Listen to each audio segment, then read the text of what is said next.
Hi guys, got something a little bit different for you guys again.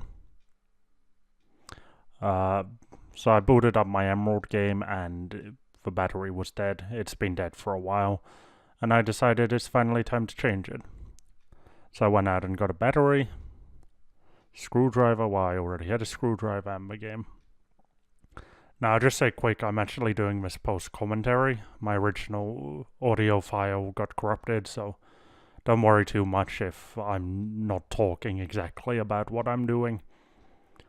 So the most important thing you need to make sure is the battery you have is a CR1616 battery. It goes under different names too, but as long as it says 1616 on it, you should be good to go. Now, another thing I'd like to say quick is my hands shake like leaves. I've always had shaky hands, so don't worry about that. I don't want to see any comments about that either. That's just how it is. My hands shake, so. But I managed to get things done anyway. So what you want to do, you want to unscrew it, take it apart. And then the big round thing there on the back, that's the battery. And then it has a little arm on top, and underneath actually, but it's got a little arm on top which is soldered into place. Which is a really stupid solution if you ask me, but basically what you want to do is you want to kind of try and just pry it off with a flat-headed screwdriver, or I actually had a soldering iron, so I warmed it up a bit to make the solder a bit softer. And you just really want to work it out there. You can really push against the battery quite hard because it's dry and you're not really doing anything with it anymore.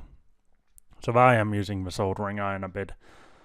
Don't want to set fire to the battery, but I don't think it's much of a risk. So I just sped up the video a bit here. Just really started working on it, tried to get it out of there.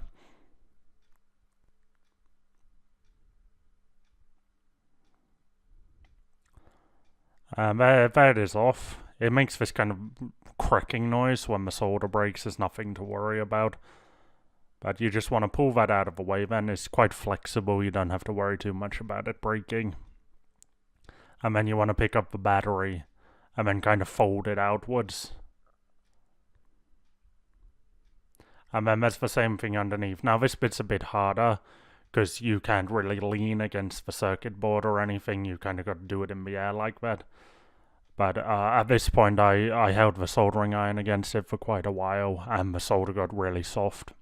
And I was actually able to get it off with really little effort. So if you have a soldering iron, definitely use it. Or anything hot, you could push the edge of a hot glue gun or something against it.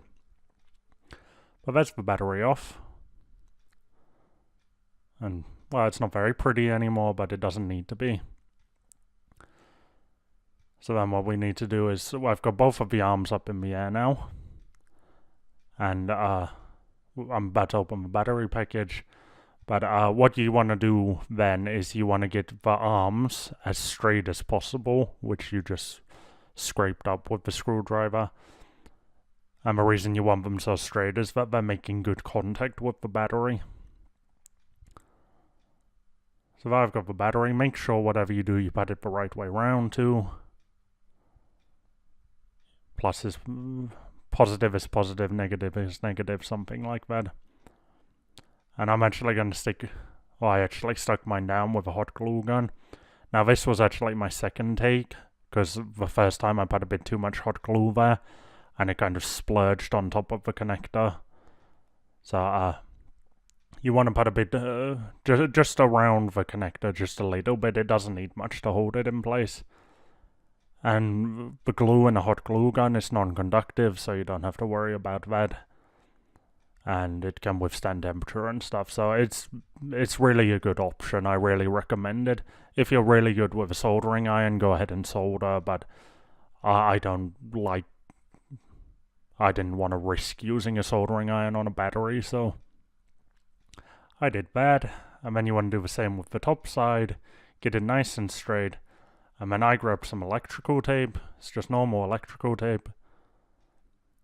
And then flatten out the arm, push it as hard as you can against the battery to get as much contact as you can. And then you just trim off some tape. And then I did that way that I kind of held down the end of the arm there, and then taped over the other side so I could really get it like as flat as possible against the battery.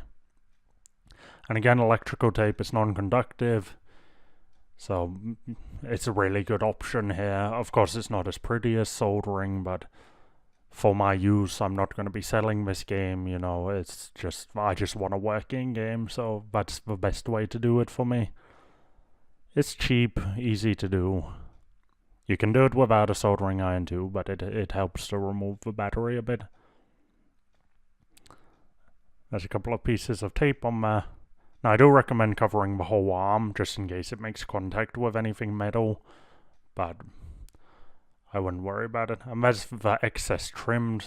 Like I said, it's not very pretty, but it gets the job done. Just put it back in its case. Man, I'm apparently looking for a screw or something here. There we go. Video's a bit sped up. More shaky hands.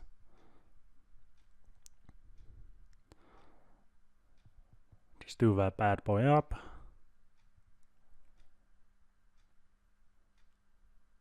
Voila. That's what I think I said. And then here I am starting the game just to check it's working. On my DS, no less.